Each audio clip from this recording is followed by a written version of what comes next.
The sun had just begun to stretch across the horizon, casting its golden reflection over the great river that cradled a civilization. The Nile flowed as it always had, slow, steady, eternal. But this morning, it bore silent witness to the beginning of a story that would remain buried beneath the sands of Egypt for over 3 millennia. A story not of a king or conqueror, but of a woman whose influence shaped an empire from behind veils of incense and stone. Tuya was not born into glory. Her blood did not pulse with divine right, but with intelligence, ambition, and the quiet confidence of those who knew how to navigate the shadows of power. She was the daughter of a noble family from the Delta, perhaps minor in influence compared to the royal dynasties that had ruled before, but favored in the eyes of the gods for reasons not yet known. Her childhood was not marked by luxury, but by learning. While other girls wove linen and prepared for marriage, Tuya listened to the priests in the temples, watched how officials moved through the courts. How words held as much weight as armies. Egypt at that time was gasping for stability. The great 18th dynasty, once radiant under kings like Thutmose III and the heretic Akhenaten, had flickered into confusion. The succession was fractured. Alliances broke like pottery. The court whispered of betrayal, and generals eyed the throne with growing hunger. Into this turbulence stepped a soldier, Ramesses II, who would soon become Ramesses I. He was a man of precision, discipline, and vision, but even he knew he could not secure a new dynasty alone. He needed not just a strong heir, but a political marriage to bind bloodlines and reinforce loyalty. That's when Tuya entered the tapestry of history. She was chosen not just for her beauty, which was said to be as calm and deliberate as the moonlight on temple walls, but for her mind. Ramesses saw in her someone who could not only bear a child but anchor a kingdom. She married his son, Seti, a general known for his tactical brilliance and burning ambition. Their union was not romantic in the beginning. It was political, strategic. But something remarkable happened over the years. They became true partners.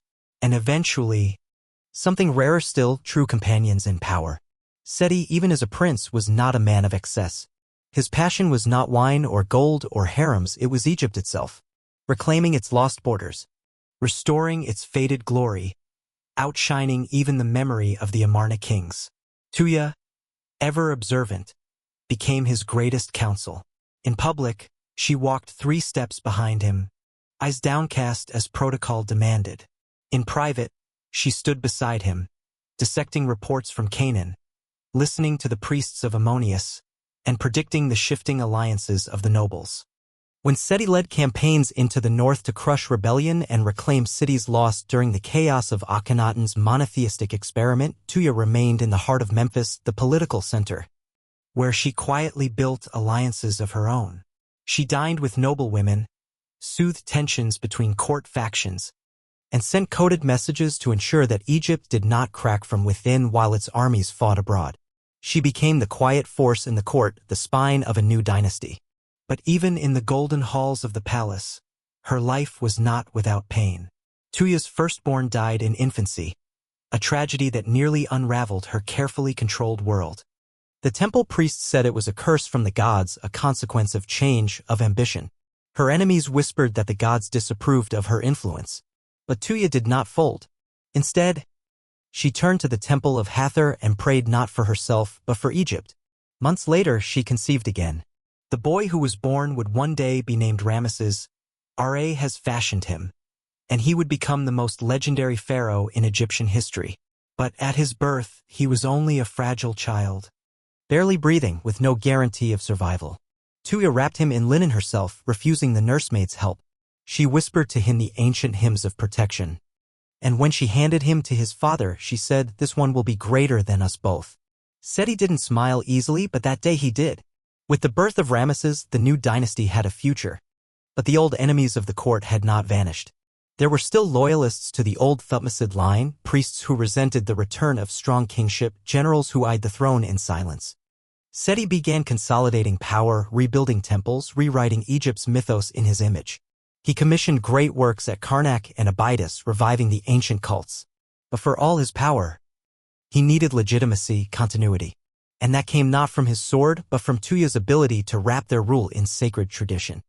She was the one who insisted on the grand liturgical inscriptions at Abydos detailing the lineage of pharaohs before Seti, an unbroken chain of divine rule that, despite the dynasty shift, included him. She oversaw the education of scribes who would document the rituals exactly as they were performed in the time of Thutmose III, re-establishing a sense of permanence and sacred continuity.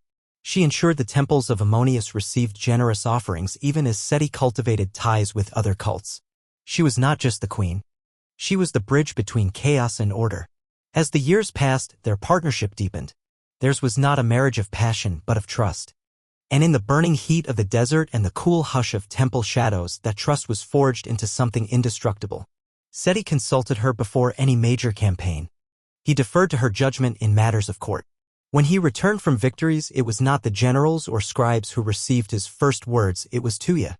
History would not record their conversations, but the decisions that followed bear her invisible signature. She was, in many ways, the mother of the Ramesside age, not just biologically, through her son, but ideologically. She molded its voice, shaped its rituals, guarded its image. And yet, her name was rarely spoken aloud by the scribes who carved the stone monuments of kings. Her memory was tucked between hieroglyphs, hidden in the soft folds of painted murals, always present, always silent. But the silence would not last forever. Centuries later, archaeologists would descend into the tombs of the Valley of the Queens. They would unearth a burial modest compared to the grandeur of her son's monuments, but still regal, still reverent. There they found her name, Tuya, and they would begin to piece together a life of influence so profound it echoed from the throne of Seti to the colossi of Ramesses II. But that is still far ahead in this tale. For now, Tuya stands in the great courtyard of Karnak, watching the priests chant praises to her husband. The air is thick with incense. The sun gleams off the obelisks. Her eyes are not on the present, but on the future. She sees the boy she carried, now a prince, soon to be a god in the eyes of men. She knows the cost of empire. She knows the cost of legacy. And she knows what must be done to secure both. Because queens, unlike kings, do not need monuments to be remembered. They leave their mark in blood, in minds, in history itself. The year the crown touched Seti's brow, the sun seemed to burn hotter across the sands of Thebes. It was not merely the heat of summer, but the fever of transition, the forging of a new legacy, the delicate balancing act between restoration and reform. Egypt had a king again, a strong one. But with every step Seti took onto the throne, Tuya stepped deeper into the fire behind it. Coronations were never simply celebrations. They were declarations of intent. When Seti stood before the gods in the temple of Ammonius at Karnak and recited the ancient liturgies, Tuya stood beneath the banners of incense, not as a mere consort, but as a queen who had been preparing for this moment since her youth. She had watched the tides of dynasties break and reform. She had seen generals become kings and kings reduced to footnotes. Now, with Seti's reign, she intended to ensure that the 19th dynasty would not merely survive, it would reign eternal. In the great audience halls of Memphis and Pyramus, where walls were carved with triumphs both real and aspirational, Tuya's role was deceptively silent. The scribes recorded Seti's orders. The viziers enforced them, and the priests sanctioned them with divine approval. But Tuya's influence existed in the margins, in the careful placement of trusted allies, in the redirection of political currents that might undermine Seti's authority, and in the forging of loyalties among noble houses that had not yet accepted the new regime. She hosted private dinners with daughters of powerful families, where politics flowed like wine and alliances were sealed in candlelight. She restructured the palace's inner court, elevating women who had once served under the previous dynasty and showing them that their survival and prosperity depended on her favor.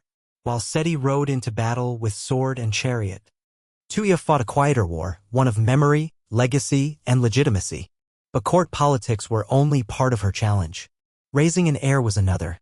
Ramesses was growing quickly, a spirited child with the sharp eyes of a hawk and the confidence of one born for command. From his earliest years, he trained not only with swords but with scrolls. Tuya insisted on the dual education of her son. A king must know the language of priests as well as warriors, she once told a reluctant tutor, when Ramesses balked at learning formal hieroglyphics. She demanded that he learn the old hymns, the rituals of the opening of the mouth, the geometry of temple construction. She reminded him always that Pharaoh was not merely a ruler but a god made flesh. To wear the crown was to bear the weight of eternity. When Seti launched his first campaign northward, to retake Kadesh and reassert Egyptian dominance over Canaan and the Levant, Tuya remained behind, not in passive waiting but in calculated action. She reviewed each diplomatic report, met with the high priest of Ammonius, and oversaw the temple's distribution of grain and gold. The war effort was not just waged on chariot wheels but in ledgers and ritual. Every successful campaign needed divine blessing, and Tuya ensured it. The court buzzed with news from the front. Seti had crossed into retinue, stormed the city of Yinom, and marched on Kadesh. For the first time in a generation, Egyptian banners flew in places long thought lost to Hittite influence. The generals returned with captives, gold, and glory. Yet behind the scenes, Tuya knew the truth. War was never just about land. It was about time. Every conquest earned Seti more of it, more years of power, more seasons to solidify the dynasty, more moments to shape Ramesses into a king. But not everyone rejoiced at Seti's victories. Whispers returned with the soldiers, rumors of dissent in the priesthood, particularly among the Ammonius hierarchy in Thebes. Some priests, fiercely loyal to the old traditions, saw Seti's growing emphasis on temple building in Abydos and the resurgent cult of Osiris as a potential challenge to Ammonius supremacy. Tuya, well attuned to the currents of religious politics, took action with characteristic subtlety. She orchestrated new endowments to Ammonius temples, established festivals honoring Ammonius Re with unprecedented grandeur, and personally attended rituals in full regalia, standing beside the high priest in public unity. Privately, she met with the priesthood's inner circle, listening more than speaking. Balance? She told one wary priest during a twilight meeting beneath Karnak's stone pillars. Balance is what holds Egypt together. Ammonius may guide us, but Osiris reminds us why. Through these efforts, Tuya reinforced Egypt's religious equilibrium. She ensured that no cult felt threatened and no god was diminished. Her political theology was elegant. Each deity served a function, each temple a purpose, each priest a place. In a land where divinity governed all, her role was almost priestly itself. Back in the palace, she continued to prepare Ramesses. With Seti away for long stretches, it was Tuya who introduced him to the politics of court life, who showed him which generals to trust, which nobles to flatter, and which threats to neutralize quietly. She brought him to ceremonial rituals where he watched from behind gilded screens, learning the rhythm of power, the rise and fall of voices, the weight of silence, the language of loyalty disguised in poetry. Ramesses idolized his father, but it was Tuya who shaped his mind. She challenged him with riddles, tested his memory with royal lineages, and brought him scrolls that told of kings long gone, some who built empires, others who lost them.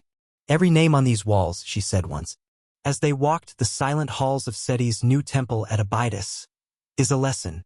One day yours will be here too. What will it teach? Her presence in his life was not overbearing, but persistent, constant, foundational. As the years passed and Seti's campaigns brought ever more cities under Egyptian control, Tuya oversaw a transformation of the royal court itself. She instituted reforms in court etiquette, influenced the design of royal iconography to subtly echo the old kingdom glories, and cultivated a royal identity based on timelessness. This wasn't nostalgia, it was strategy. By drawing on the visual language of past greatness, Tuya helped convince both nobles and commoners that Seti's reign was not a rupture, but a return to divine order. And then came the turning point. Seti returned from his campaign in triumph, but not without cost. His face was more lined. His eyes held the weight of loss. Some said he had seen omens on the battlefield, signs of his own death foretold. Whether true or not, Tuya noticed the shift. Seti began to focus less on expansion, more on permanence. He poured resources into temple construction, commissioning works that would speak across centuries. The massive hypostyle hall at Karnak began under his rule, a forest of stone columns meant to rival the heavens themselves. He oversaw the final layout of his tomb, KV-17, in the Valley of the Kings. A tomb so elaborately designed it would leave explorers awestruck millennia later. Tuya was there for every decision, not as a passive observer, but as the unseen architect of legacy. She worked with artists, theologians, and scribes shaping the story that Seti's monuments would tell. Not just of a king who conquered, but of a king who restored. A king whose queen helped Egypt remember what it was meant to be. Yet even as the temples rose and the campaigns slowed, the court grew restless. Seti's health was fading. Ramesses was no longer a boy. Factions emerged, some pushing for the elevation of other royal sons, others seeking to manipulate Ramesses' future for their own gain. The court became a labyrinth of competing ambitions. Tuya, seeing the storm approaching, did what she had always done. She prepared. She arranged for Ramesses to be named co-regent. A bold move that some counselors resisted, fearing it might destabilize the throne. But Tuya knew that without a clear line of succession, Egypt could fall into chaos again. She brought the high priests to her side. She promised continuity, unity, and offerings. And when Seti, finally convinced, placed the double crown upon his son's brow, it was Tuya's triumph as much as Ramesses'. And as Seti began his descent into the silence of his final years, it was Tuya who held the court together. Not with proclamations, but with presence. With poise. With certainty. Because while kings may rise in fanfare and fall in shadow, queens like Tuya know that their work is not done when the crown is passed. It is only then that their true power begins. The coronation of Ramesses as co-regent was held at dawn, beneath the watchful gaze of Ammonius Re, whose effigy was carried through Karnak on gilded poles by priests in white linen. The people gathered in reverence, murmuring prayers, tossing lotus petals at the chariot wheels that bore the young prince. He was barely into manhood, his face still more smooth than lined, but he walked with a confidence inherited from two titans. His father, the war king, and his mother, the unseen queen. Tuya stood behind the veil as the rituals unfolded. She did not step forward. She did not speak. But everything in that moment. The robes Ramesses wore, the words he recited, the priest who anointed him, the colors of the canopy, the symbols stitched into the banner had passed through her hand. It was Tuya who had woven this day together, thread by thread, ensuring that no one could question his divine right to rule. When Ramesses knelt before the gods, Seti's hand trembled slightly as he placed the crown upon his son's head. Whether from age or emotion, none could say. But Tuya knew the moment marked not only the future of Egypt, it marked the beginning of the end for her husband. Seti's body began to fail more quickly than anyone had expected. His once powerful arms, which had drawn bowstrings and held the reins of war horses, weakened. He still issued decrees, but they were fewer now and often dictated from bed. The court, sensing the shift, began to move like desert jackals. Slow, deliberate, and hungry. There were whispers that Ramesses was too young, that he had not yet earned his place through conquest, that he would be easy to manipulate.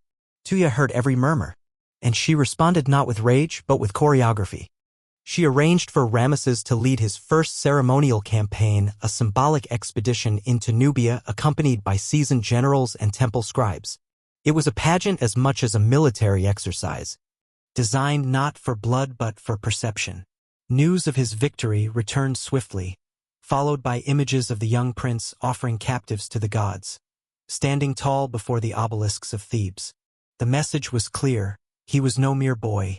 He was Pharaoh in waiting. And as Ramesses ascended, Tuya adapted. She no longer walked the palace halls with the same commanding pace. Instead, she occupied smaller spaces, quiet conversations with high priests, unannounced visits to temple schools, subtle approvals of marriage alliances that would tie noble families more tightly to her son's rule. It was a dance of diplomacy. Her influence now wielded not as queen, but as Mutnswt, the mother of the king. The title carried more than reverence, carried weight. Even Seti's most seasoned advisors now deferred to her in private. Foreign envoys began requesting audiences with her.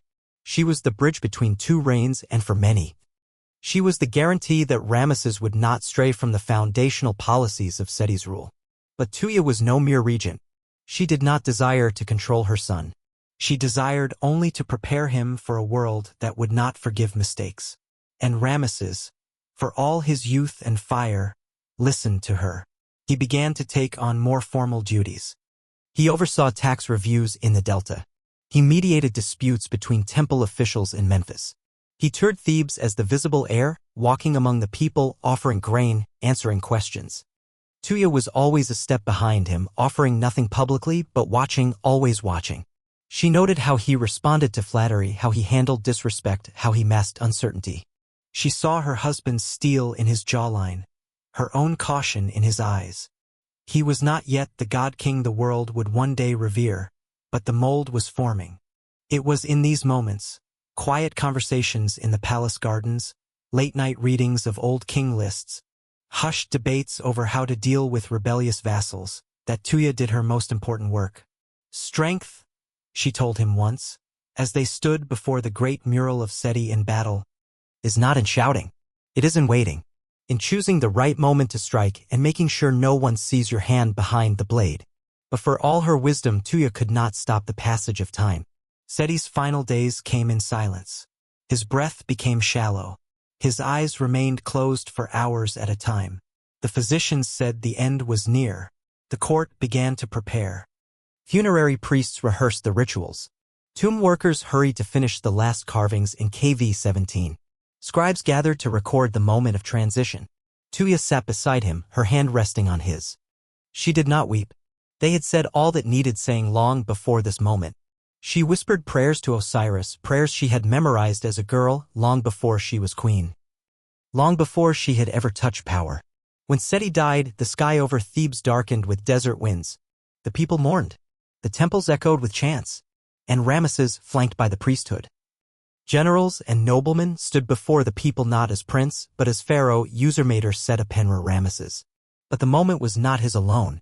Behind the throne, in the space just beyond the light of torches, stood Tuya, dressed not in mourning, but in ceremonial white, the color of renewal. Her face bore no tears, but her eyes carried the knowledge of a lifetime. She had guided 2 reigns into existence, and now she would shape one of the most legendary in human history. Her work was not done. Egypt's enemies watched the transition carefully. Hittite envoys in the north waited to see if the boy king could be provoked. Factions in the court tested his resolve. Even the gods, it seemed, held their breath. But Tuya did not. She moved swiftly to stabilize the court. She confirmed the priesthood's privileges, expanded their offerings. She reassured regional governors that their land grants and tax immunities would continue. She hosted public ceremonies honoring Seti's memory, reminding the people of the unbroken line of divine rule. In every gesture, she spoke the same message. Nothing has changed. Everything is in order. And beneath the surface, she prepared Ramesses for what came next, greatness. She began selecting architects and artisans for his future monuments. She reviewed plans for new temple complexes that would glorify not only her son's name, but the gods themselves. She encouraged the writing of hymns that fused Seti's memory with Ramesses' promise. And when it came time to choose Ramesses' great royal wife, Tuya's hand was once again visible. She saw in Nefertari a reflection of herself, graceful, intelligent, and deeply attuned to both politics and faith. She helped facilitate the marriage, knowing that Egypt needed not just a king, but a queen who could carry the sacred flame forward. And though the world would soon chant the names of Ramesses and Nefertari in temples and in battle cries, Tuya remained at the center of the web. She was no longer queen, but she had never been more powerful. Not through decree, not through armies, but through presence. In the carved shadows of Karnak, in the sacred songs of Abydos. In the eyes of a young king who still turned to her in moments of doubt. In the years that followed Seti's death, the court shifted like desert winds, swift and full of unseen currents. Egypt had lost a warrior king but gained a builder of empires. Ramesses II moved quickly to assert himself, commissioning projects, granting land to loyal followers, and conducting campaigns that, while modest in scale, were rich in spectacle. But the truth of those early years, what historians would not see in monuments or stele, was that his crown still rested on Tuya's silent guidance. Though she never wore the uraeus or sat on the throne herself, Tuya commanded deference. In the palace at Ramesses, now the new royal capital rising in the delta, courtiers lowered their voices in her presence. Foreign ambassadors noted her silent nods before the pharaoh gave certain answers. When she walked through temple halls, even the high priests of Ammonius and Ptah made space for her robes to pass. Ramesses, young but observant, never resisted her presence. On the contrary, he sought it. Though he was growing into the grandeur that would one day rival the greatest of kings, he recognized that greatness required more than ambition, it required foundation. Tuya was that foundation. She represented memory, stability, and the unshakable wisdom of one who had already shaped a reign from the ground up. And Tuya, for her part, never overstepped. She did not contradict her son in public nor attempt to direct him as one would a child. Her interventions were subtle, an occasional suggestion, a well-placed warning. The soft encouragement to wait one more season before marching on Kadesh. She never sought power for herself, only the preservation of Egypt's future. The transition of spiritual power was just as important as political authority. Tuya knew the gods required more than offerings, they demanded harmony. She helped Ramesses navigate the rivalries between Ammonius' priesthood in Thebes and the growing influence of Ptah's cult in Memphis. She advised him to present himself as a divine mediator, not just the chosen of one god, but the protector of all. This would become one of the most enduring features of Ramesses' rule. His image carved into temples across Egypt, worshipped not as the champion of a single deity, but as the living link between them all. Even as the years wore on and Ramesses took more direct control, Tuya's influence never truly waned. She became the matriarch of a growing dynasty, overseeing the training of her grandsons, the marriages of her daughters-in-law, and the organization of the court's complex ceremonial calendar. She ensured that Nefertari was elevated as queen not just in name, but in symbolism, appearing beside Ramesses in equal scale on temple walls, a testament to Tuya's vision of female power balanced with masculine rule. And in private, mother and son remained close. Ramesses visited her chambers often, sometimes late at night, unguarded by ceremony. They would speak not just of statecraft, but of Seti, of memory, of the line they now carried. "He would be proud of you," she would say quietly. And Ramesses, even as he grew into the Lion of Egypt, would still lower his head and listen like the boy she had taught in temple courtyards. But Tuya's time was not eternal. The signs came gradually. Her walks through the palace gardens became shorter. The scribe who once recorded her thoughts for temple offerings now waited longer for her words. She began preparing her tomb in the Valley of the Queens, a place among royal women, not in grandeur, but in devotion. Her tomb, QV80, would not rival the tombs of kings, but it would be painted with the same hymns she had taught Ramesses as a child. Her last years were peaceful, not idle, but contemplative. She wrote letters to high priests, advised Ramesses on his plan for the Ramesseum, and helped design the liturgies for Seti's commemorative rites. Her legacy, she knew, would not be a monument, it would be the unbroken line of divine kingship that now moved forward without tremor. The final days came quietly. She withdrew from the court and spent more time in prayer. The priests of Hathor sang outside her chamber. Ramesses came to her one last time, and she placed her hand on his cheek. "Now you must walk without my shadow," she said. "But you carry my breath in your blood." When she died, the entire court entered mourning. Ramesses ordered her embalming to follow the highest rites, her procession to include the finest musicians, dancers, and mourners. In Thebes, in Memphis, in Ramesses, offerings were made in her name. A woman who had never ruled officially was now honored as if she had been the mother of gods, and in a way she had. In the Valley of the Queens, her tomb was sealed with prayers older than the pyramids. Inside, the walls sang of her journey through the underworld, of her protection by Isis and Hathor, of her ascent to the field of reeds. Her face, painted in delicate ochre, gazed serenely into eternity. And above, in the world of the living, Ramesses stood beneath the rising sun and swore to continue the legacy she had begun.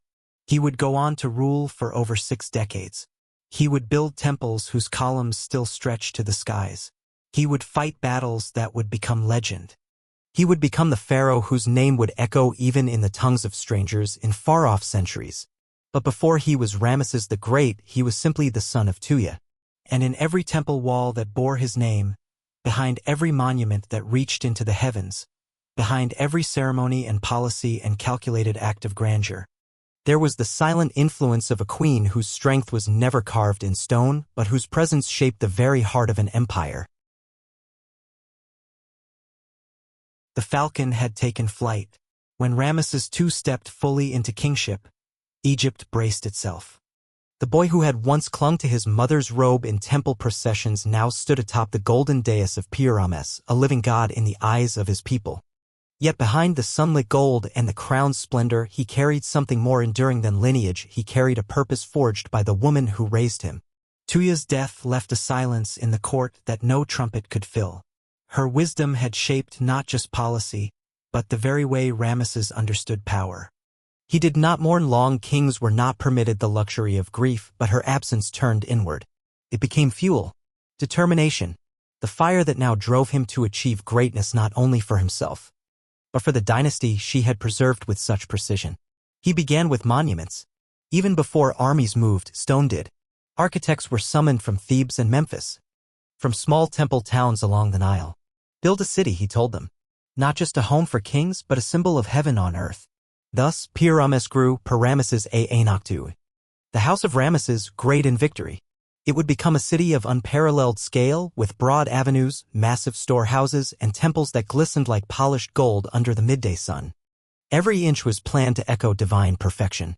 But the soul of it, its heart, was Tuya. Her teachings of balance, religious harmony, and legacy lived in every blueprint. He built not only for gods, but for memory. The Ramesseum rose in Thebes, carved with scenes of kingship, war, and divine favor. And among the walls where he appeared as Horus triumphant, there were still subtle traces of her. A hymn to the Divine Mother, a chamber dedicated to Hathor, Tuya's lifelong patron, a hidden cartouche where her name was enshrined beside his. But Ramesses' new stone alone would not secure his legend. Egypt's enemies had been watching, and now they tested the new lion. The Hittites moved again in the north, rekindling ambitions over Kadesh and Amurru. Ramesses responded swiftly, personally leading campaigns into Syria, restoring Egypt's claims lost during the instability of Akhenaten's time. It was here, in his early military years, that he began crafting the legend that would define him. He was not yet the seasoned warlord history would remember, but he was fearless, sometimes too much so. In his first campaign against Kadesh, Ramesses fell into a Hittite trap, nearly losing his life. The ambush split his forces, and for a moment the fate of Egypt teetered on a sword's edge. But Ramesses, channeling the fury of Seti and the resolve of Tuya, rallied his men. Charging into the chaos with divine banners high, he beat back the Hittites enough to escape disaster. Though tactically inconclusive, the battle became a triumph of image. Reliefs across Egypt depicted him as a lone charioteer, facing the armies of the north like Horus himself. Scribes recorded songs of divine rage and miraculous courage. The story spread, Ramesses was the pharaoh who rode into death and emerged as a god. Yet those who knew him, those who had seen the way his mother molded his mind, understood the deeper strategy. The campaign was not merely about winning ground, it was about winning loyalty. Among his men, among his priests, among his people. And he did. At home, Ramesses began what Tuya had always envisioned, a rule of divine balance. He honored Ammonius in Thebes, Ptah in Memphis, Ra in Heliopolis, and Osiris in Abydos. He did not elevate one god to supremacy, but let all shine through his rule. Temples rose across the land like lotus blooms, each unique, each bound by a single truth, that Ramesses was the axis around which the divine turned. He established festivals that celebrated not just gods, but the people. He reduced taxes in times of poor harvests. He visited towns, listened to disputes, and carved decrees ensuring fair grain distribution during Nile droughts. These were not the actions of a distant deity. They were the echoes of Tuya's lessons in practical divinity. A ruler must act like a god, but care like a mother. And in this divine household, Tuya's spirit lived on through another woman, Nefertari. Ramesses' great royal wife, chosen with Tuya's counsel before her death, now stood beside him not as ornament, but as co-ruler in ceremony and symbol. Like Tuya, Nefertari was not passive. She advised the king, participated in religious rites, and even engaged in foreign diplomacy. She was beloved by the people and immortalized in the majestic temple of Abu Simbel, carved by Ramesses himself, where her statue stood equal in size to his, an honor no queen had ever received before. Behind that public grandeur was an unspoken truth. Nefertari was the torchbearer of Tuya's legacy. As Ramesses solidified his reign, his family grew. Sons were born, princes with names echoing gods and kings of the past. Daughters, too, were raised in court, educated in the temples just as Tuya had once done with Ramesses himself. The palace? Once a place of uncertainty, now pulsed with dynastic confidence. The 19th dynasty, once fledgling, was now immovable. A power, Tuya had once said, is never secure. It must be renewed. So Ramesses returned to war. Over the years, he launched further campaigns, some decisive, some theatrical. He pushed Egyptian influence northward. Even while navigating treaties and diplomatic marriage with the very Hittites he had once battled. The famed Treaty of Kadesh, signed in the 21st year of his reign, remains the earliest known international peace treaty in history. And at its heart was not conquest, but preservation. Tuya would have smiled. For all the wars, all the banners and blood. Ramesses had learned the truth she had lived, that lasting power comes not from domination, but from stability. As the decades passed, Ramesses aged, but his legend only grew. He ruled for 66 years, outliving many of his sons, outlasting all his rivals. His name was carved into nearly every major monument from the Delta to Nubia. His temples shined like constellations of stone. Foreign kings sent him daughters in alliance. Egypt, under his reign, became a mirror of the divine cosmos, ordered, glorious, and eternal.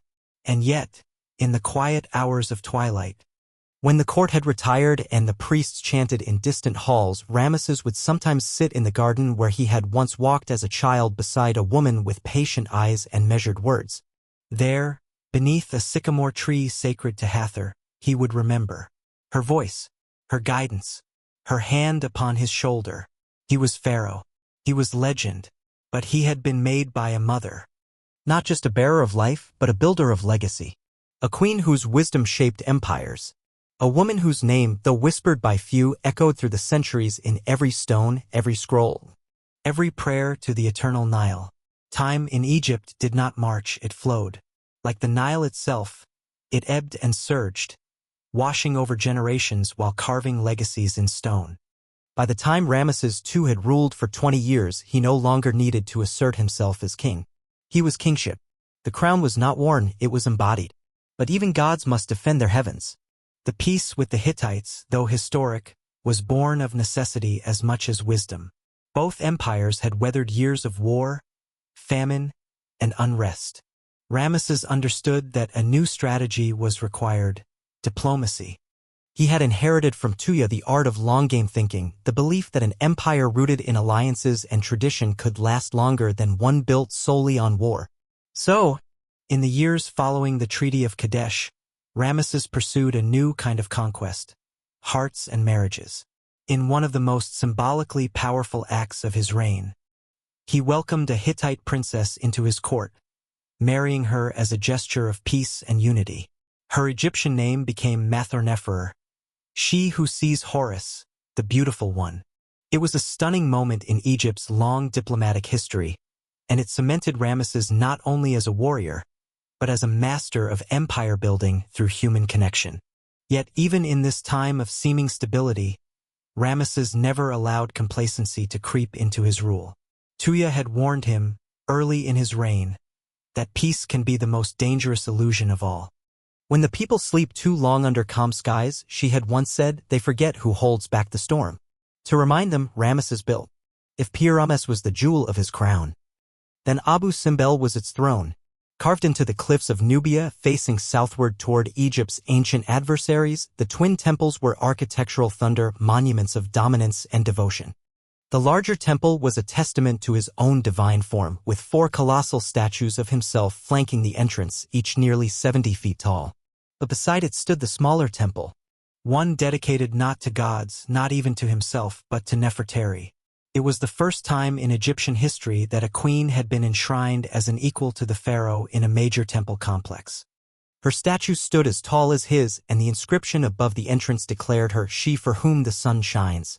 But this was not just a gesture of love, it was a political act, one shaped by Tuya's memory.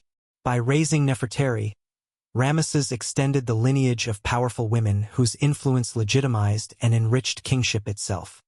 From Tuya's wisdom had come a new vision of queenship, active, sacred, and visible. As Ramesses expanded his architectural reach, so too did his mythos grow. He commissioned texts and reliefs that depicted him not only as Horus incarnate, but as the favorite of all gods, Ammonius, Ta, Ra, Osiris, and more. He was no longer just a pharaoh. He was a pantheon embodied in one man.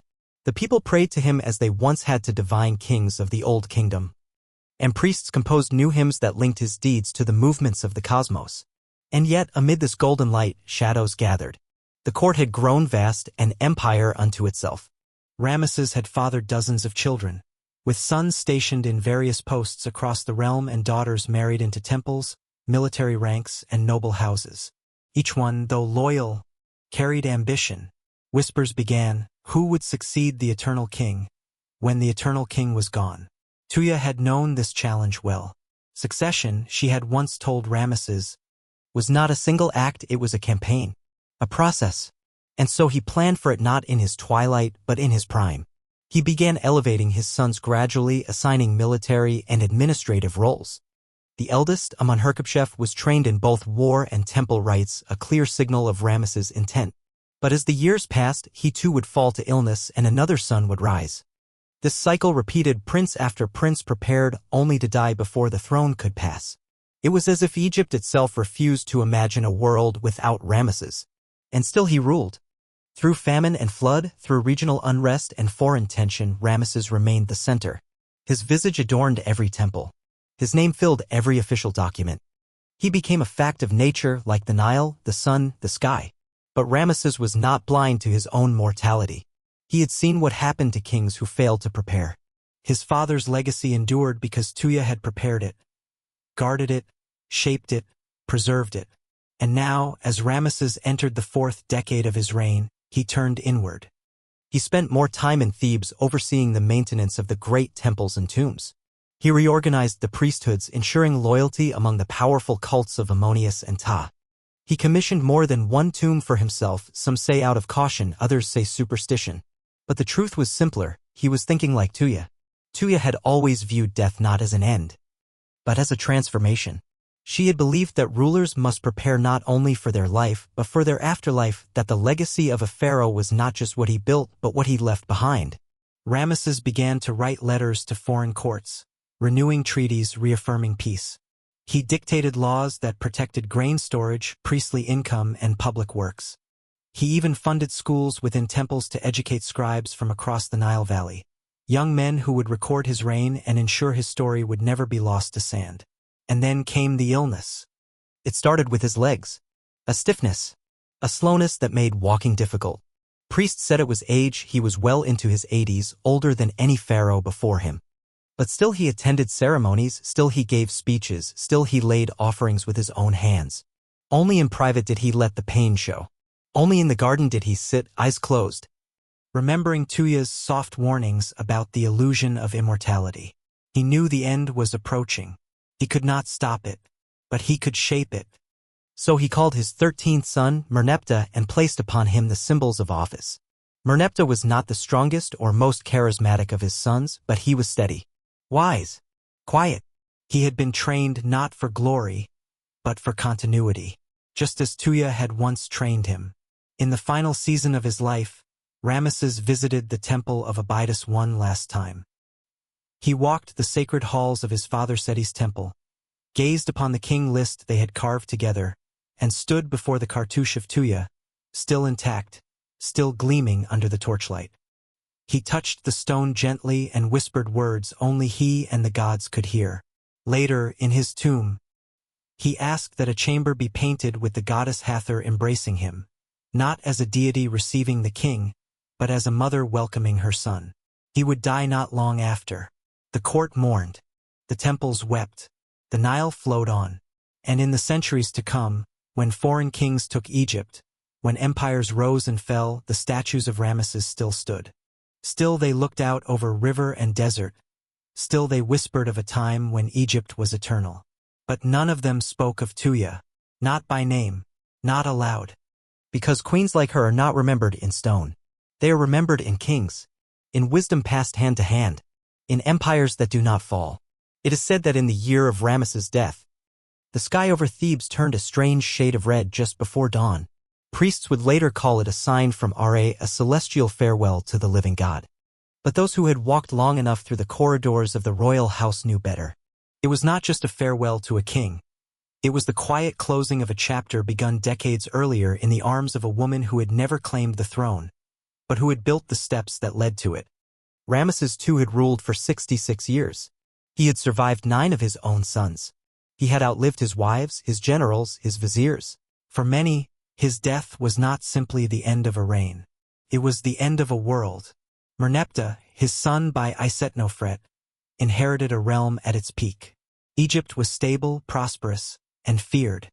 But with that inheritance came the long shadow of his father. The statues of Ramesses, his temples, his carved stories, his names etched on the stones of Nubia, Sinai, and Syria, they loomed above everything. How could anyone follow the eternal? Merneptah's challenge would not be conquest, but preservation. His reign would be quieter, more pragmatic, built not on the expansion of borders, but on defense against threats from the Sea Peoples and Libyans. Yet in every decision he made, there was an echo of Tuya's original vision. Rule through resilience, not spectacle. Because Tuya's genius had not been in birthing a single great ruler. It was in establishing a line of kings who could adapt, who could hold the kingdom steady not just in glory but in hardship. And even as her name faded from daily ceremony, her legacy rippled outward. Through Nefertari's monumental presence, Tuya had reshaped the image of queenship in Egypt forever. Never again would the great royal wife be a background figure, a nameless face in the procession. Nefertari had stood beside Ramesses at Abu Simbel as an equal, she for whom the sun rises. That inscription had been more than poetry. It had been policy. One born of Tuya's own experience, silent, strategic, essential. In temple archives, priestesses began keeping records in their own hand. In Theban shrines, female voices rose in ceremony. Among the royal daughters of the court, education was no longer a luxury but a necessity. These were not accidents of progress. They were intentional ripples from a stone thrown long ago. Even abroad, Tuya's influence left its mark. The diplomatic marriages initiated under her guidance, and expanded by Ramesses, had transformed Egypt's role in the region. Instead of a sword held to the throat of neighbors, Egypt had become a magnet, drawing in wealth, ideas, loyalty. Her belief that diplomacy could preserve what war could only risk had now become canon. And still, her tomb remained quiet. QV80 in the Valley of the Queens was far less grand than the Ramesseum or Abu Simbel.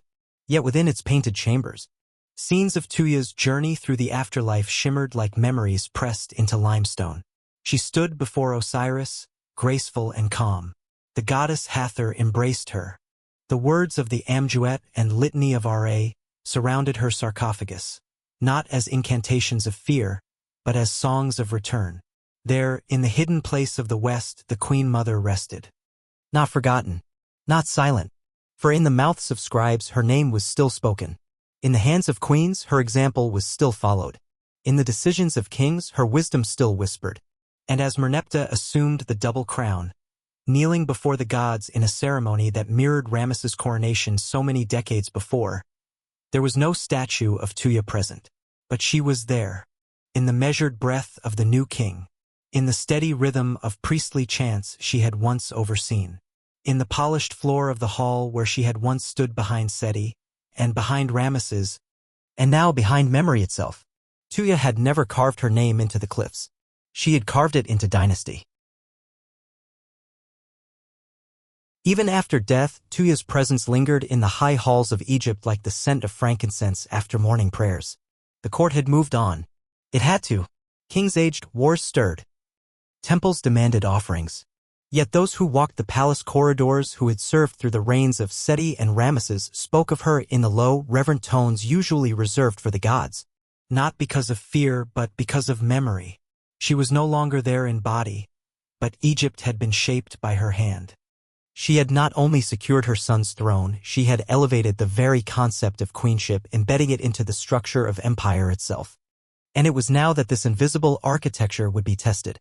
Ramesses continued his reign with the weight of time pressing against him. He was no longer the warrior prince, racing his chariot through foreign fields. He had become something else, something closer to a myth than a man. His limbs stiffened with age, but his rule remained absolute. The vast machinery of empire, finely tuned under Tuya's watchful eyes and his own commanding presence, now ran with the momentum of belief. Belief in him, in Egypt, in the gods. and in the stories that surrounded them all. But belief, like the Nile, could recede. In the 35th year of his reign, a drought fell upon the southern provinces. The floodwaters came late and weak. Grain prices soared. Temples, long supported by royal stores, began petitioning for additional rations. Farmers abandoned fields and sought work near the capital.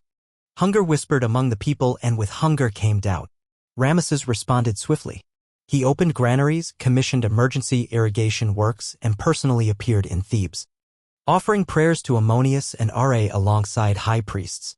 He stood at the Karnak altar in full regalia, even as the heat bore down on him, even as his knees shook. The message was clear. The gods had not abandoned Egypt, because the king had not abandoned them. But it was not just the people who needed reassurance. Inside the court, factions were forming. Ramesses had outlived his favored sons and most of his trusted advisors. New faces now populated the royal council: ambitious scribes, younger generals, priests with untested loyalty. They revered him, certainly, but they did not know the world that had made him. They had never seen Tuya stride through the temple halls with her quiet grace. They had not stood with Ramesses and Seti as father and son debated the future of the empire by torchlight. They had inherited power but not discipline, and Ramesses knew it. He began holding longer private meetings with Merneptah, his designated heir. The boy had long since become a man, now nearly 60 himself, and Ramesses saw in him not brilliance but endurance. Merneptah did not seek glory. He did not hunger for fame. He understood what Ramesses had come to understand too, that a great empire was not built on lightning, it was built on granite. Layered, deliberate, immovable. Still, Ramesses worried.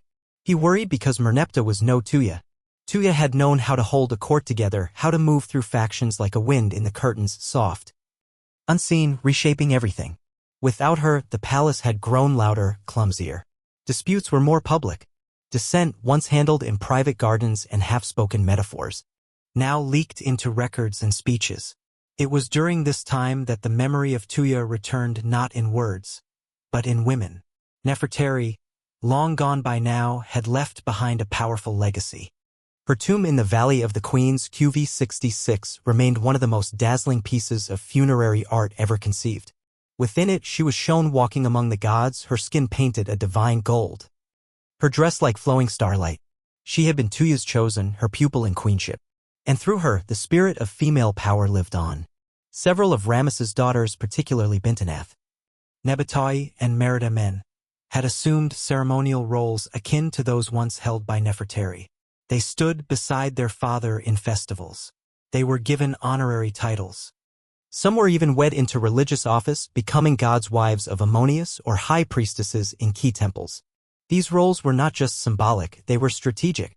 Through them, the court maintained a sacred feminine presence, a continuation of Tuya's vision of women not as decoration but as instruments of divine harmony.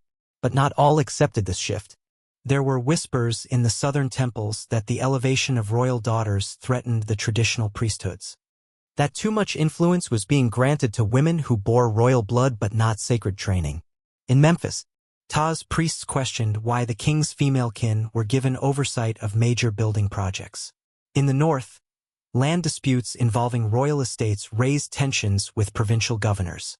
Ramesses, increasingly weary of the endless balancing act, relied more heavily on Merneptah to mediate.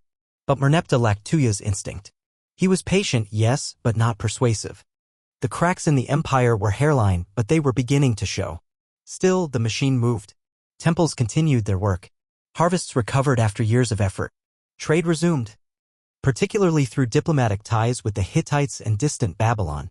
Foreign ambassadors came bearing gifts, and Ramesses hosted them with grandeur. At one such banquet, he told the assembled guests, "Egypt is not strong because of its armies. It is strong because of its gods and because we remember those who walked before us." That, many believed, was a reference to Tuya. In the deep hours of the night, Ramesses was known to walk the halls of the temple complex he had constructed in her honor. Not a grand temple like those built for himself, but a modest shrine tucked near Abydos where priests recited her name each day.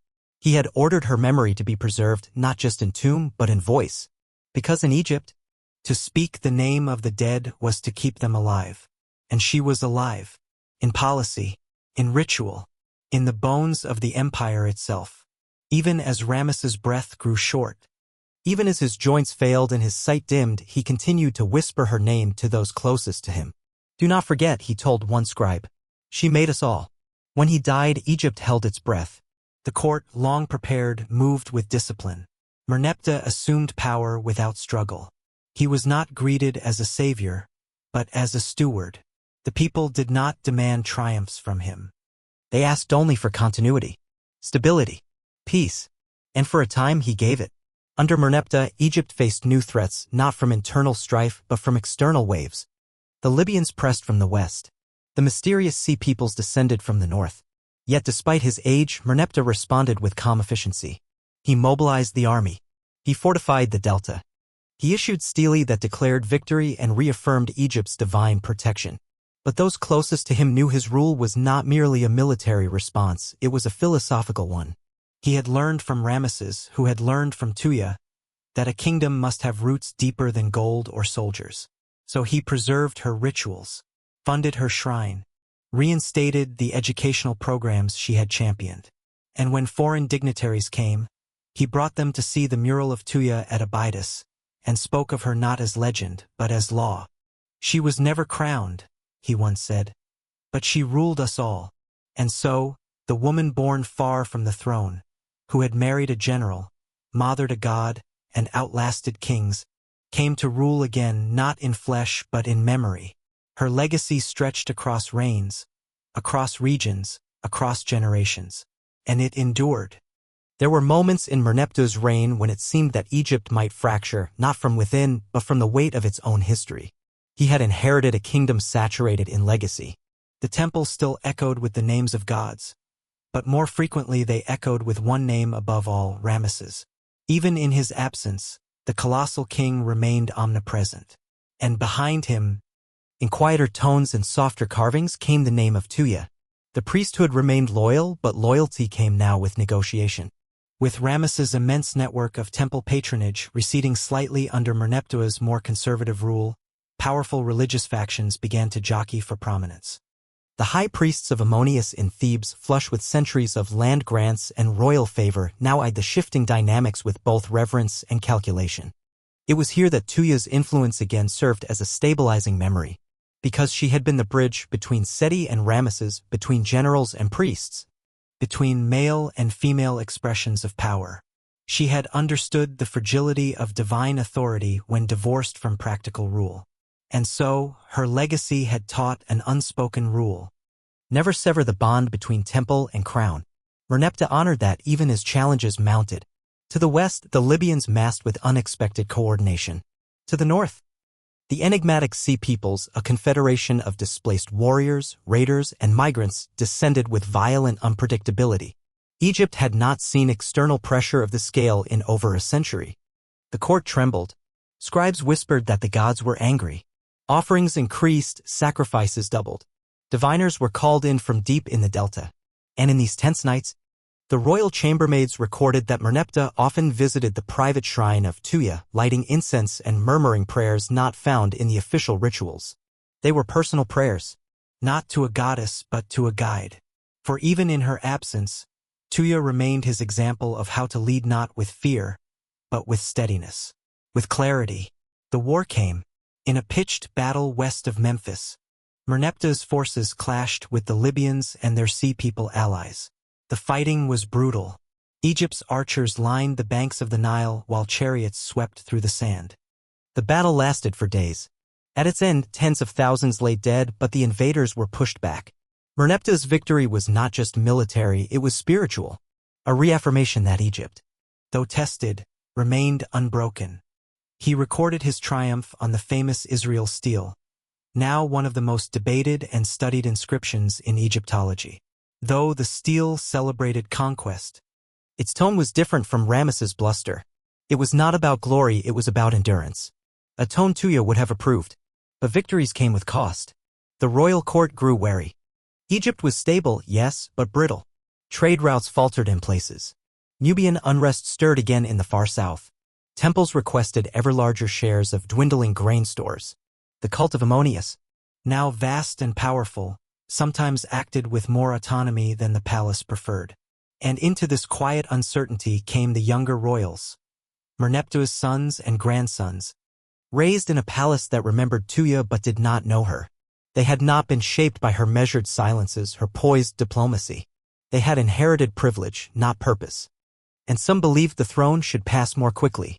But the priesthood intervened, not with threats but with memory. At a crisis moment, as a group of nobles prepared to challenge Merneptah's tax policy, the high priest of Ammonius delivered a rare public speech in Karnak, invoking the name of Tuya. He reminded the assembly that it was Tuya's diplomacy that had kept Egypt unified when Seti marched north. That it was Tuya who had preserved the house of Ra through careful alliances and religious patronage. She did not rule by decree, he said, but she ruled by wisdom. Shall we now abandon that wisdom for haste? The challenge dissolved. And so, even decades after her death, Tuya still ruled, not through monuments, but through memory as law. Across Egypt, the cult of memory was gaining power. Tombs became more elaborate, but also more narrative. Stories of family, wisdom, and inner virtue began to appear alongside traditional scenes of judgment and worship. In women's tombs especially, new inscriptions emerged praising not just motherhood but counsel, political influence, and even advice to kings. These changes were subtle, but they were profound. They marked a shift in how power was understood. It no longer had to be visible to be real. A woman's influence need not end at childbirth or ceremony. It could extend into policy, into generations, into the spiritual architecture of empire itself. Tuya had shown that. And now, other noble women followed her example, quietly, carefully, but with growing purpose. In the provinces, noblewomen began to finance their own shrines, not merely as acts of piety, but as public displays of presence. In Thebes, the tomb of a priestess named Neferhotep bore a unique inscription, "I served the gods. I served the people. And I whispered wisdom to those who wore the crown." That phrase, whispered wisdom, became a phrase of reverence. It implied power wielded responsibly, humbly, invisibly. It was a phrase that many began to associate with Tuya herself. And in royal circles, new queens, concubines, and mothers of princes began to invoke her legacy directly. They kept amulets bearing her name. They modeled their public rituals on the ceremonies she had established. One queen, who served during the reign of Seti II, commissioned a poem to be read during her burial rites. It said, in part, "She gave birth to kings and taught them silence. She walked among priests and taught them patience. She never shouted. Yet all Egypt heard her. Even foreign courts noticed." In letters exchanged between Egypt and the Hittite court, now a close ally, there are references to the Queen Mother who built peace and the Lady of Two Thrones. These titles do not match any official Egyptian royal style, but they align with how Tuya was remembered. In one case, a Babylonian envoy wrote home describing a shrine in Abydos. The Egyptians honor a woman who was not a goddess but who speaks to the gods through their kings. She had become more than a historical figure. She had become a principle. As the 19th dynasty moved forward, slowly giving way to the 20th, Tuya's memory became a stabilizing myth in a time of growing uncertainty. The later Ramesside pharaohs, though still powerful, began to face more frequent uprisings, priestly overreach, and economic strain. But in each crisis, court advisors invoked her name, not with desperation, but with direction. "Act as she would have acted" became a phrase in the palace. It meant, do not overreach, do not rush, do not forget the gods nor the people. And above all, do not forget that silence can be stronger than proclamation. And so she remained, not only in tomb and text, but in the way Egypt remembered how to survive. There was a story told among the temple scribes of Thebes, that in the hour before dawn, the spirit of a woman once walked the sacred corridors of Karnak, her footsteps making no sound, her presence felt only by the sudden stillness of the air. The priests called her "she who orders the breath of morning." Most believed it was a poetic fiction, a way to explain the eerie hush that sometimes overtook the sanctuary before sunrise. But those who knew the deep histories, the true, unwritten stories of court and crown, believed otherwise. They believed it was Tuya. For while her body had long since joined the sacred earth of the Valley of the Queens, her legacy had become a force of nature, something not bound to a generation, or a building, or a book of names. She had become part of Egypt's cultural memory, the mother of continuity, the silent queen behind the most enduring dynasty of the New Kingdom. And Egypt, ever shifting, ever adapting, still leaned on the example she had set. After Merneptah's death, the royal court entered a delicate phase. Succession was contested not through civil war, but through uneasy compromise. His son Seti II took the throne, but his rule faced opposition from within the royal house. Pretenders emerged, mischief among them, sparking one of the most obscure and politically tangled periods of the dynasty. In this confusion, the court turned inward, reaching instinctively for familiar stabilizing forces. And once again Tuya's name was spoken, not as a divine protector, but as a mirror. The scribes recorded debates where elder nobles would ask, "What would the Queen Mother have counseled?" The phrase was not rhetorical. It was structural. It implied that governance could still be approached with patience, with restraint, with long vision. The idea of queenship, too, continued to evolve along her trajectory. During Seti II's reign, his great royal wife Takhat, and later Queen Tuya, stepped into powerful public roles, not only as consorts, but as active participants in the machinery of governance. Tuya would even go on to claim the throne herself, becoming one of the few female pharaohs in Egyptian history. Though her reign would be brief and contested, it represented a culmination of sorts, a flowering of the seed that Tuya had planted generations before. A woman, once simply wife and mother, had become ruler in her own right. And though Tuya never cited Tuya by name in surviving inscriptions, scholars would later note that the protocols of her coronation borrowed from the symbolic language Tuya had shaped decades earlier. Gestures of balance, shared divinity, careful invocation of both male and female protective deities. It was as if, in crafting her image, Tuya was reaching back through the veil of time, drawing on a legacy she knew only through temple stories and family memory. It wasn't only queens who changed. The very architecture of power was shifting. Priests now spoke more openly about the dual forces of rule, the visible masculine flame of kingship and the invisible feminine hearth of order. They cited examples from myth, Isis guarding Horus, Hathor restoring Ra, and linked them subtly to the historic role of Tuya. The metaphor was clear. Without the Queen Mother, the throne is vulnerable. Without the voice of wisdom, the roar of the lion fades. The next generations of pharaohs, especially during the early 20th dynasty, tried to recapture the grandeur of Ramesses II. Ramesses III, in particular, succeeded in many ways militarily, architecturally, theologically. He pushed back the Sea Peoples again, built sprawling complexes at Medinet Habu, and restored Egypt's image abroad. But even he could not re-establish the equilibrium that Tuya had once maintained so delicately. For power without memory is brittle. And though the rulers that followed bore the name Ramesses like a divine echo, they could not always wield it with the same inner clarity. Still, Tuya endured. In artwork, her image remained surprisingly consistent, a woman standing slightly behind the throne, hand extended toward both king and god, as if to bridge them. In the education of scribes, her era was taught not only through royal annals, but through allegory, parables about hidden strength and the value of listening. In the rituals of coronation, elements of her influence remained embedded: the presentation of the sacred necklace by the Queen Mother, the invocation of maternal ancestors alongside the usual gods. Even in burial practices, echoes lingered. Tombs of noblewomen in the later Ramesside period began to include scenes of teaching, of counsel, of interaction with male figures of power, unusual in earlier centuries. Some depicted the deceased seated before scrolls, offering instruction to their children or to scribes. These were not just tombs, they were statements. A woman's value did not end with childbearing or beauty. It endured through wisdom. It is no coincidence that these artistic motifs began in Thebes, near the valley where Tuya rested. By the time of Ramesses IX, Egypt was changing. The Delta was becoming more politically dominant. The high priests of Ammonius in Thebes had become virtually autonomous. The power of the king, while still revered, had begun to compete with the rising theocratic order.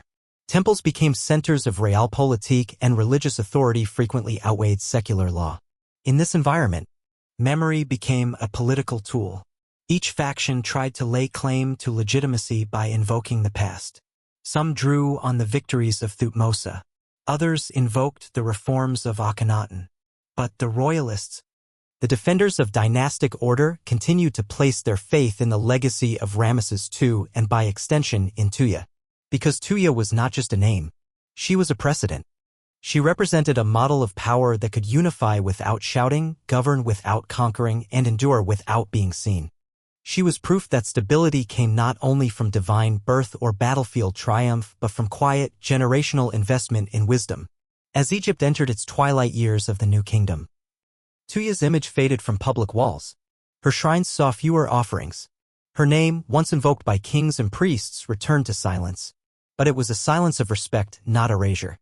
A silence earned. Because in the most secretive inner sanctuaries, places where kings prayed before war, where priests read the stars, where queens whispered to their unborn heirs, her name was still spoken.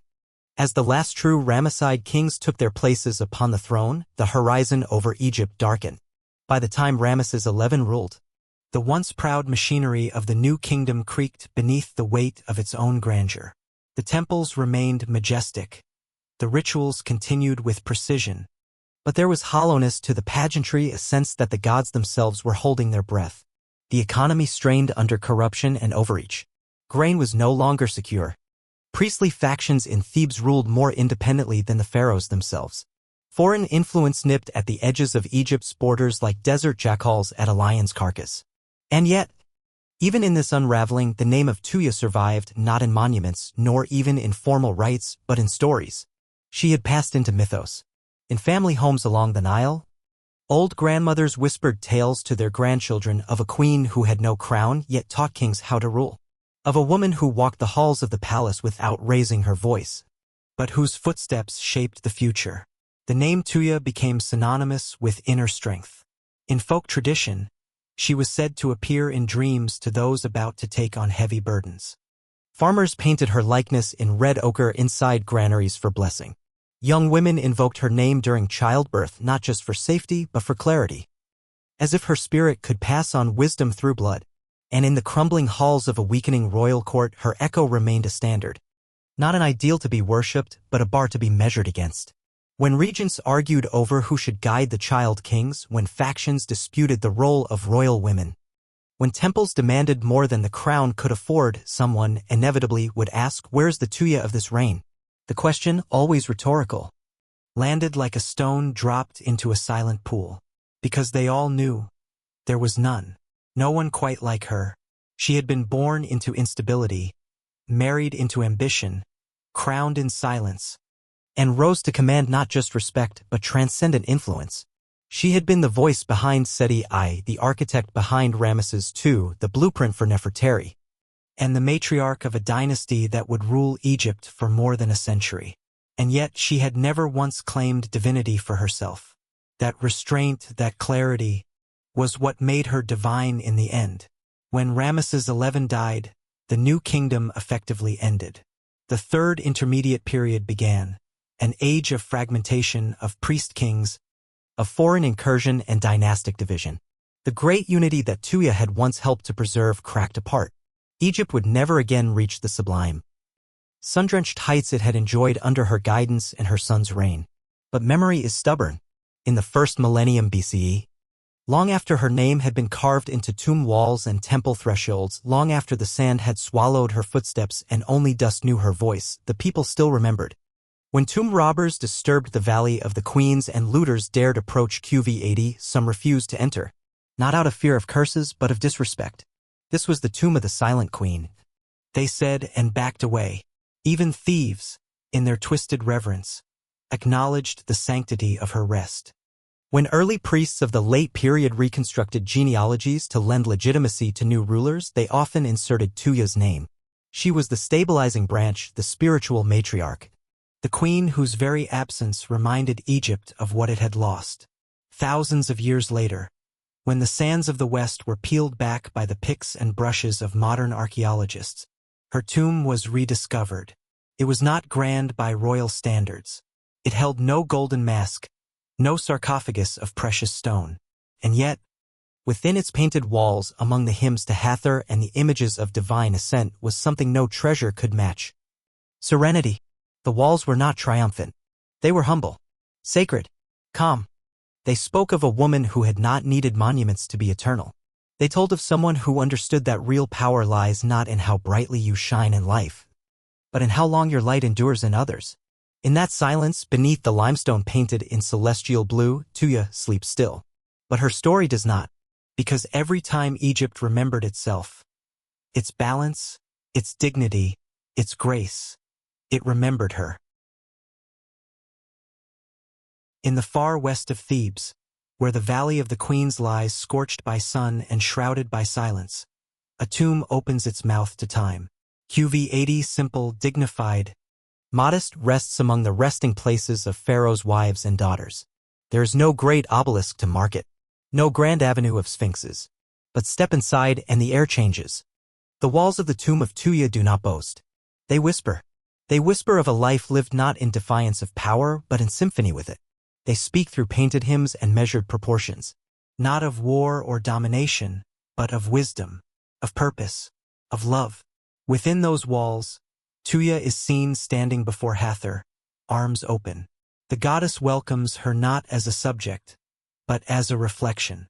In another chamber, Tuya stands beneath the stars of Nut, the sky goddess, her figure bathed in celestial blues and reds. The scenes are quiet, not the roaring imagery of battles or royal courts, but gentle invocations of eternity, of the passage from life to afterlife, of reunion with the divine. There is no arrogance here, no thunder of conquest, just grace. For centuries, her tomb remained untouched, lost beneath the shifting sands, known only to the wind and the gods. And for centuries more, her name slept with her, remembered only by those few who dared to study the shadows of history, who understood that not every legacy shouts. Then, in the 19th century, the tomb was uncovered.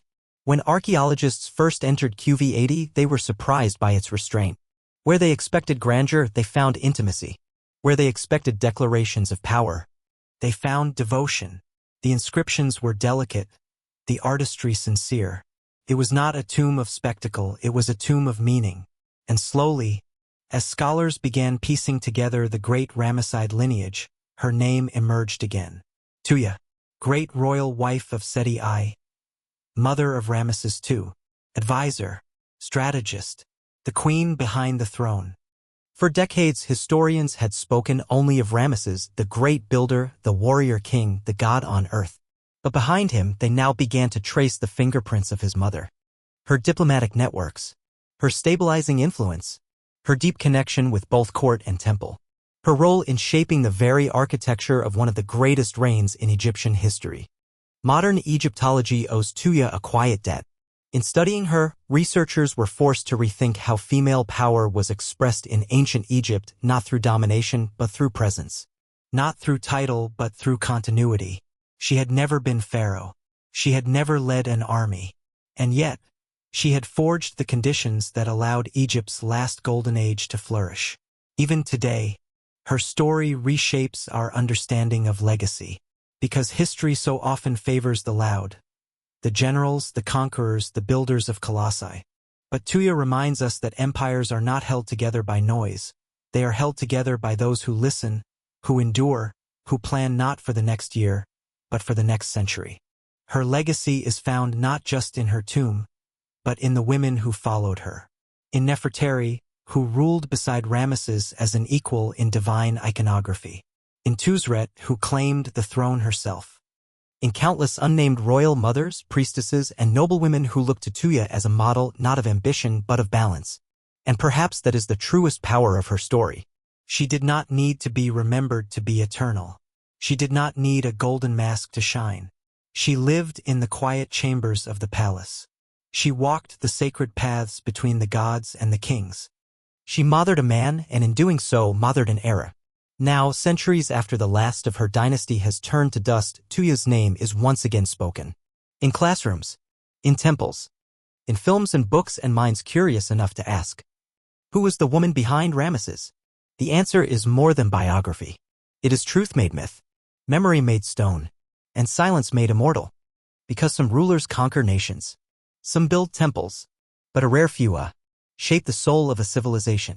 Tuya did not rule in name, but she ruled in legacy, and in that she is eternal.